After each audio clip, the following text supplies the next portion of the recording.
Hai adik-adik, ketemu lagi dengan Lause minggu ini. Nah adik-adik, kita sudah bangun pagi di hari minggu ini.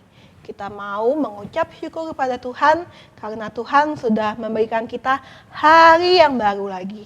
Kita mau mengucapkan selamat pagi kepada Tuhan, Yesus dan Roh Kudus. Kita mau berterima kasih untuk hari yang baru lagi yang sudah Tuhan berikan kepada kita. Mari kita memuji Tuhan, kita nyanyikan selamat pagi Bapa.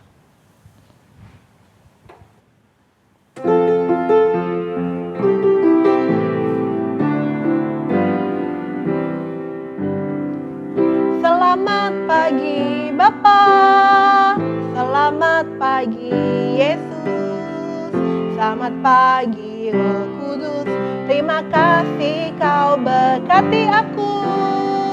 Selamat pagi Bapa, selamat pagi Yesus, selamat pagi Roh Kudus, ku memujimu selalu.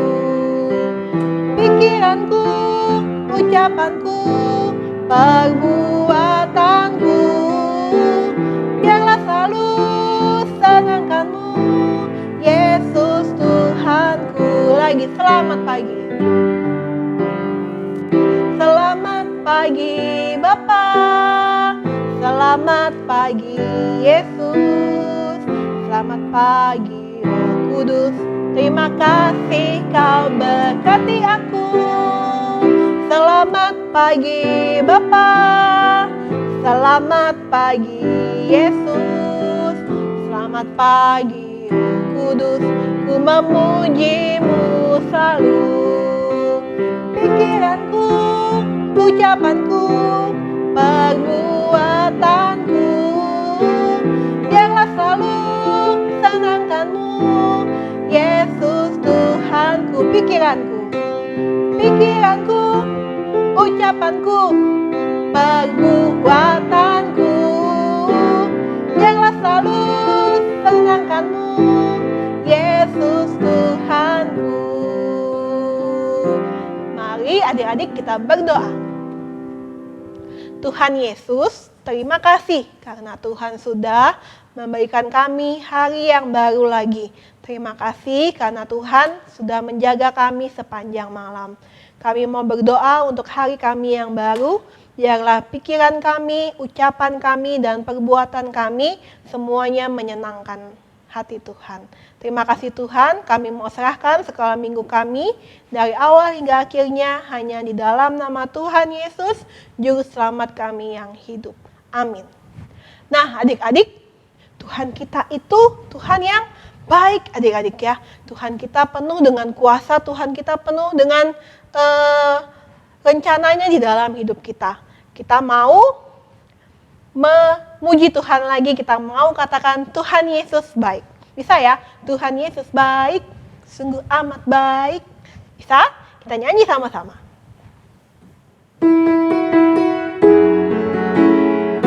Pakai gaya ya, ikuti langsung. Tuhan Yesus baik, sungguh amat baik, untuk selama-lamanya. Tuhan Yesus baik. Lagi. Tuhan Yesus baik, sungguh amat baik, untuk selama-lamanya. Tuhan Yesus baik, tiada berkesudahan. Tiada berkesudahan, kasih setiamu Tuhan, selalu baru rahmat-Mu bagiku. Hari berganti hari, hari berganti hari, tetap kulihat kasih-Mu, tak pernah berakhir di hidupku. Tuhan Yesus baik, Tuhan Yesus baik, sungguh amat baik, untuk selama-lamanya. Tuhan Yesus baik. Lagi. Tuhan Yesus baik. Tuhan Yesus baik, sungguh amat baik,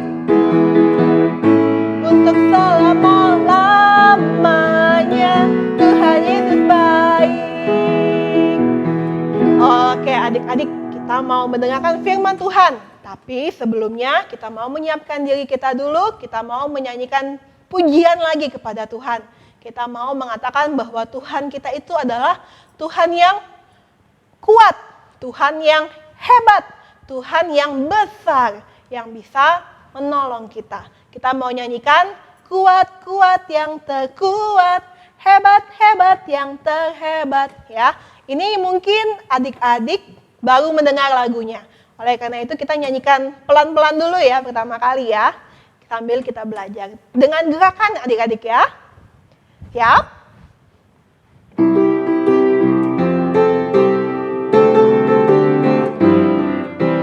Kuat-kuat yang terkuat, hebat-hebat yang terhebat, besar-besar yang terbesar, itulah Tuhan Yesusku. Lagi.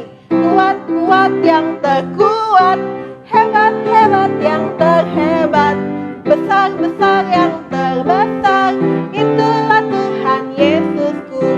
Yesus yang terkuat, Yesus yang terhebat, Yesus yang terbesar-besar, tiada bandingannya. Bisa ya adik-adik ya? Kita nyanyikan lagu ini sekali lagi ya.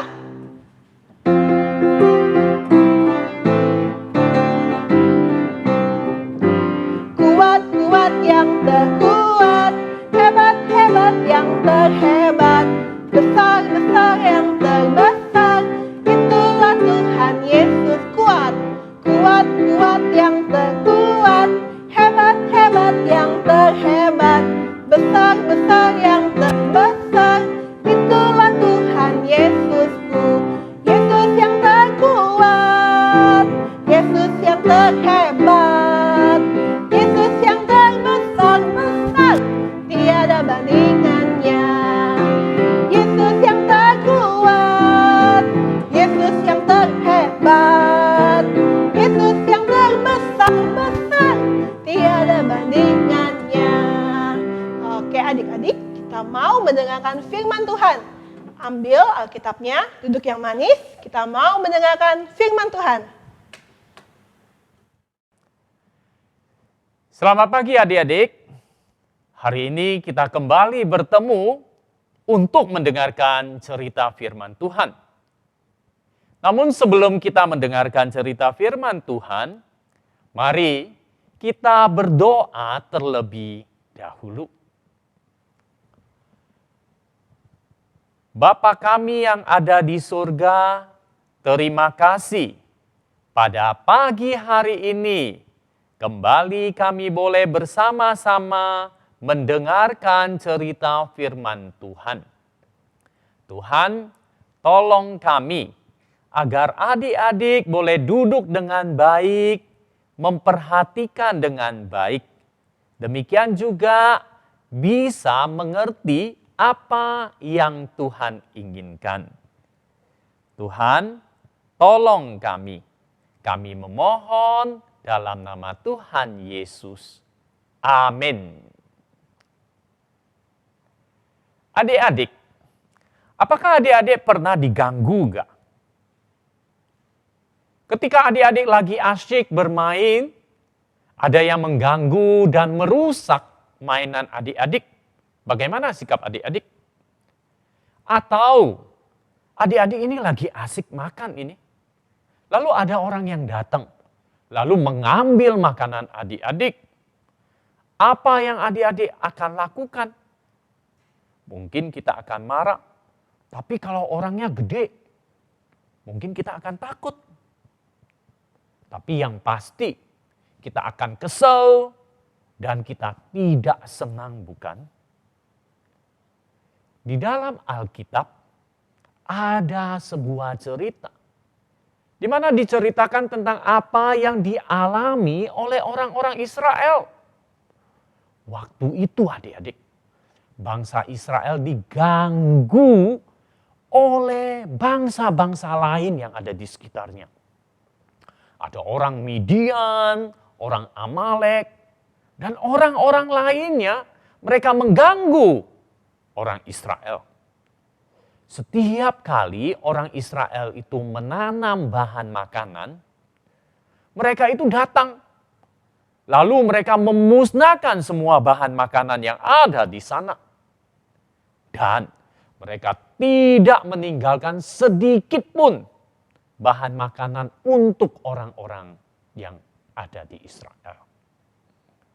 Mereka juga mengambil domba, lembu, keledai, sehingga tidak tersisa apapun bagi orang Israel.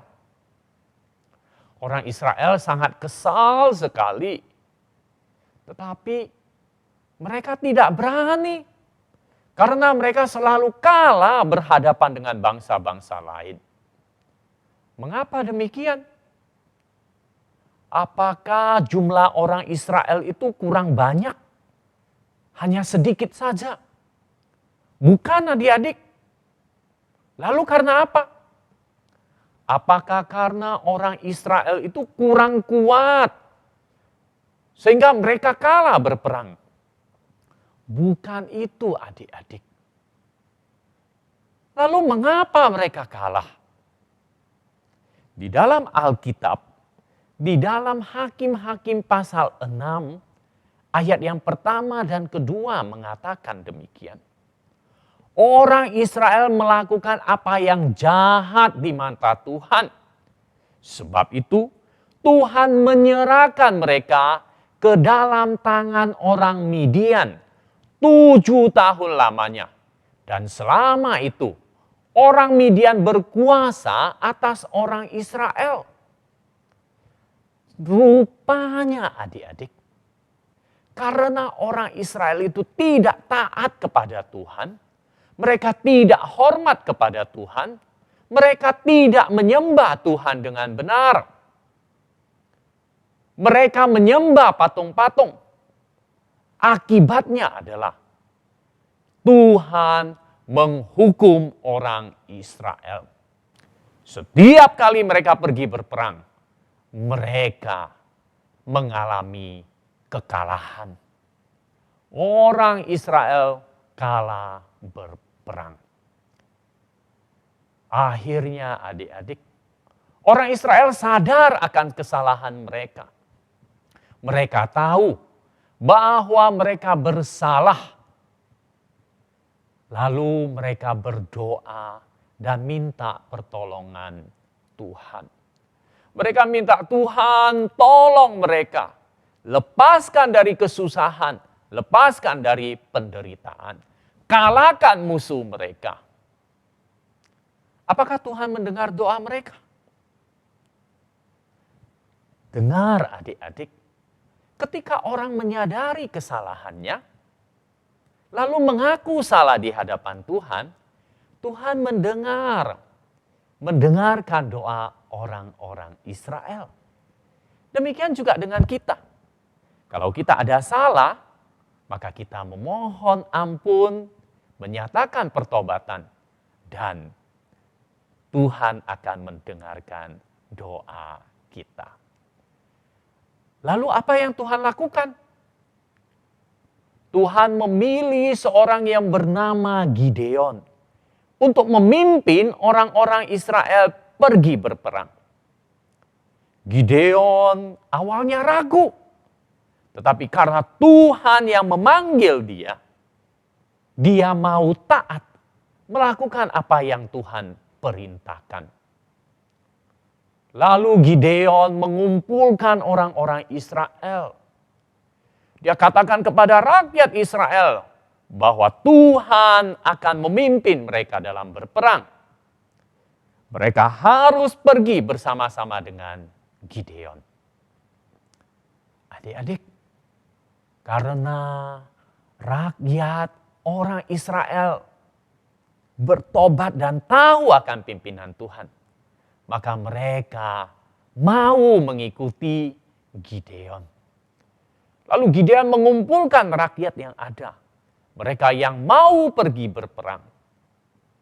Jumlah mereka itu ada 32.000 orang. Tetapi Tuhan melihat jangan-jangan orang-orang ini nanti sombong. Karena mereka begitu banyak. Lalu Tuhan katakan kepada Gideon, kurangi orang-orang itu. Akhirnya Gideon mengatakan kepada mereka semua, barang siapa yang takut berperang, takut silakan pulang. Akhirnya adik-adik, ada 1 pulang, 2 pulang, 3 pulang. Rupanya banyak yang takut adik-adik. Ada 22.000 orang yang menjadi penakut. Mereka pulang. Lalu sisanya adalah 10.000 orang yang berani. Tetapi Tuhan katakan ini masih terlalu banyak. Adik-adik, bukankah kalau pergi perang semakin banyak orang semakin kuat? Tapi Tuhan ingin agar orang-orang Israel mengandalkan Tuhan.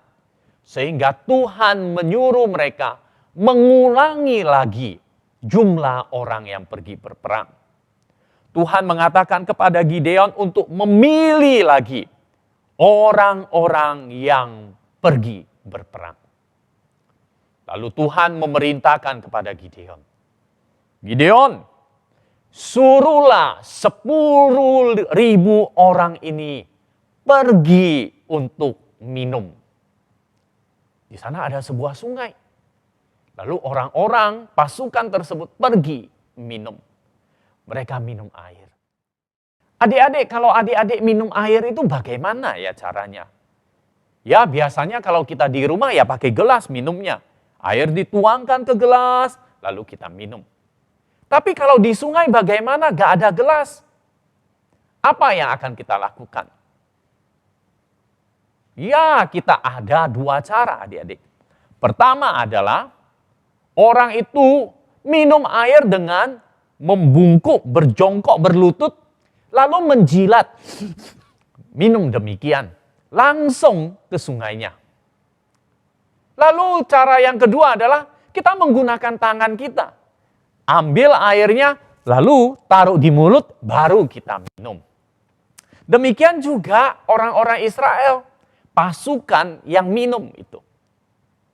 Ada yang minum seperti menjilat, sambil menjilat seperti anjing. Itu jumlahnya banyak. Ada 9.700 orang. Lalu mereka yang minum dengan cara demikian tidak dipilih untuk pergi berperang. Mereka disuruh pulang. Tetapi ada 300 orang yang minum air pakai tangan. Dan mereka itulah yang dipilih untuk pergi berperang. Adik-adik, lihat ya. Banyak orang tetapi Tuhan hanya memilih 300 orang untuk pergi berperang. Banyak enggak? Ya kalau 300 orang banyak. Tapi untuk pergi berperang itu sedikit sekali. Tetapi karena Tuhan yang berfirman, janji Tuhan yang menolong, maka Gideon dengan gagah berani menghimpun 300 orang ini, mengajak mereka pergi berperang bersama-sama.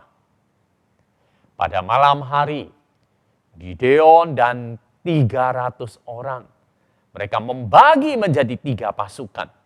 Mereka mengelilingi pasukan orang Midian yang ada di bawah lembah.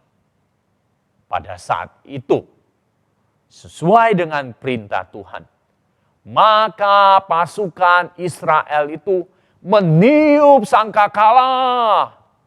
Lalu mereka memecahkan buyung. Mereka memegang obor.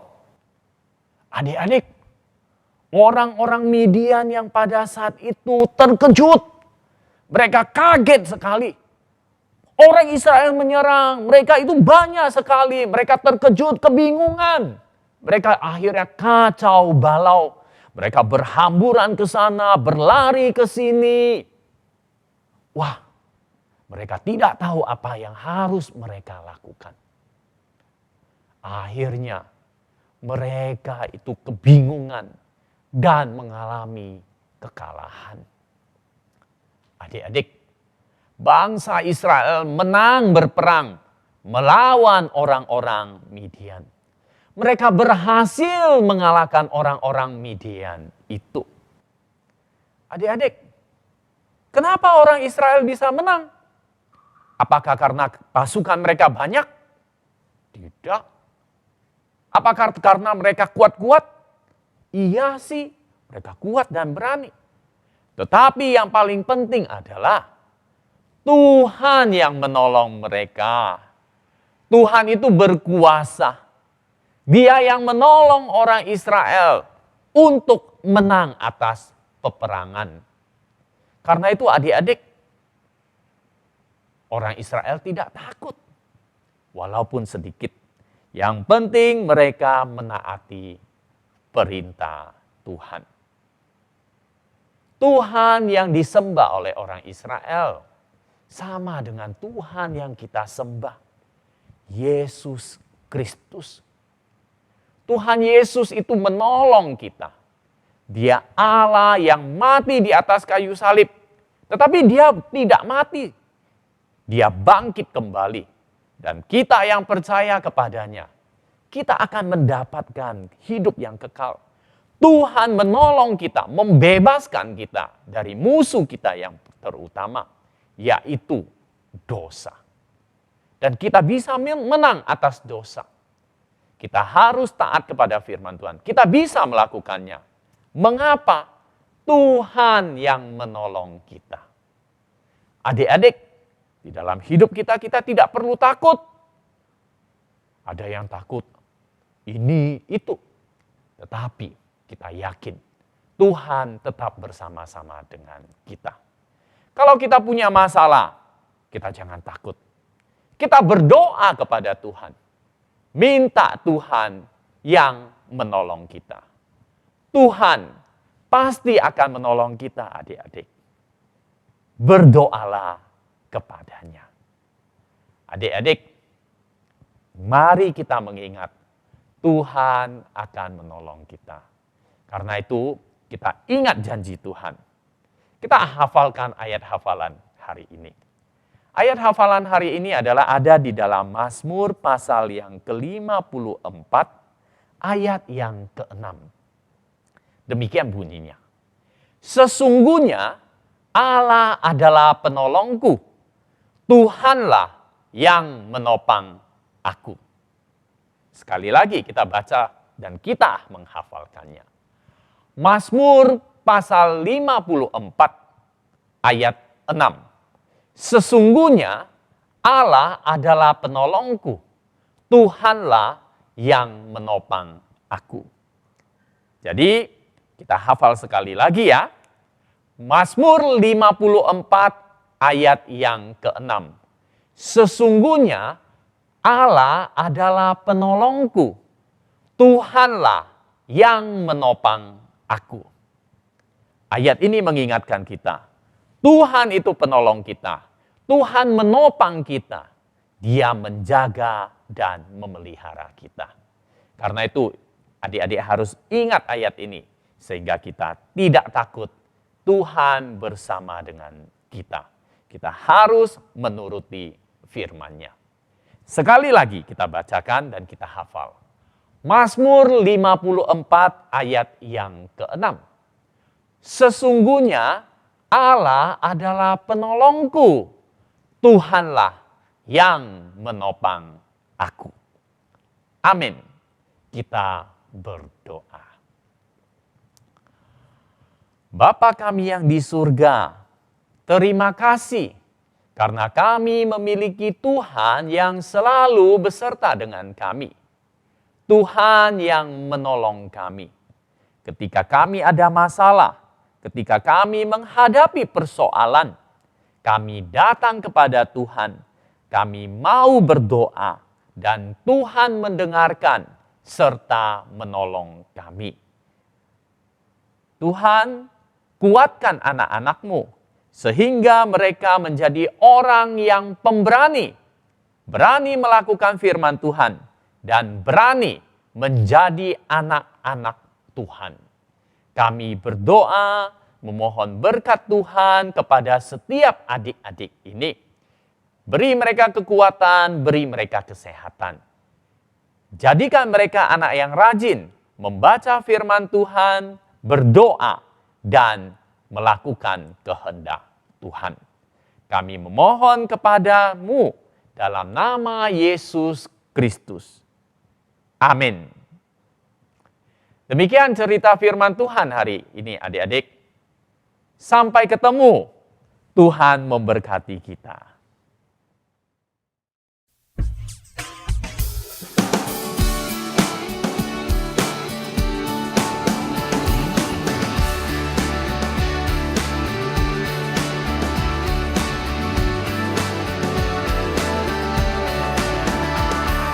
Yesus kau mati di salib, bangkit selamatkan dunia. Ampuni segala dosaku, kau juru selamat dan Tuhanku.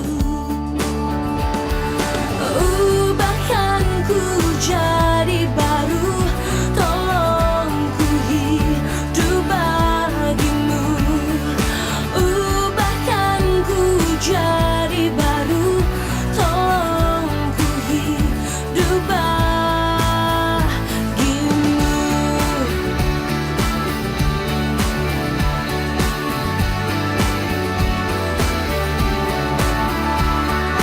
Yesus kau mati di salib, bangkit untuk selamatkan dunia.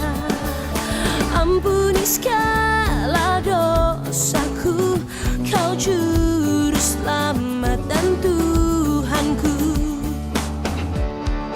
Ubahkan ku jadi baru, tolong ku hidup bagimu. Ubahkan ku jadi baru, tolong ku hidup bagimu.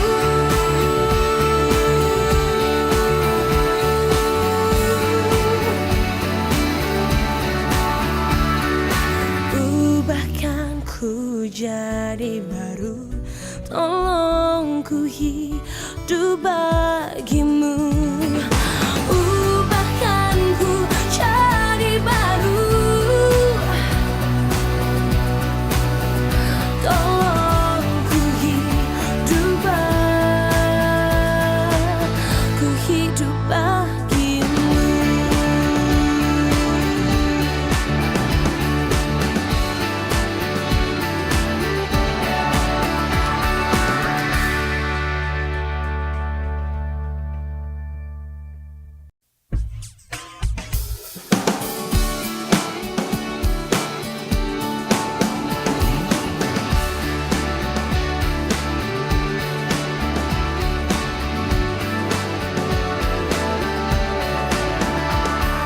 Yesus kau mati di salib, bangkit untuk selamatkan dunia.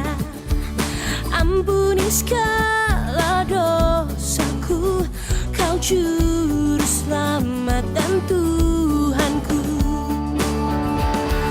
Ubahkan ku jadi baru, tolong ku hidup bagimu.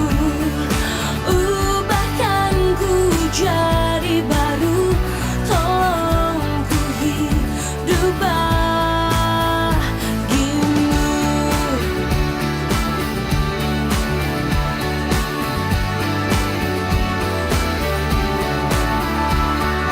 Yesus kau mati di salib, bangkit untuk selamatkan dunia.